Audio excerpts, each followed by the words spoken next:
think this is actually something that Bordy and I talk about quite a bit. The fundraising strategy has shifted a lot. It's getting a lot more complex, a lot more competitive. There's a lot more funds. There's a lot more founders.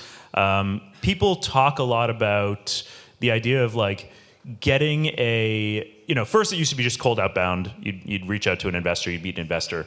Then it was like, okay, get the warm intro. And YC really said, okay, get the warm intro, and you figure out how to send the forwardable blurb to the right person who's been backed by that person. And that's become sort of like productized and operationalized to the point where it's not good enough to just get a warm intro.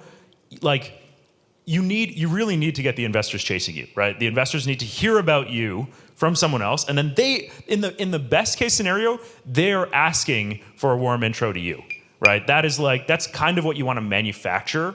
And those, in at least in my experience, those are the only deals that really get done, is when an investor is like outbounding the founder. You can manufacture that, but it's way more than asking for a warm intro.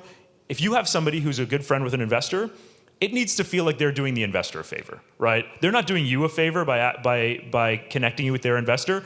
They're doing the investor a favor to be like, hey, this company is about to blow up, and I'm telling you about this opportunity before anybody else. And you'll regret it if you're not part of it.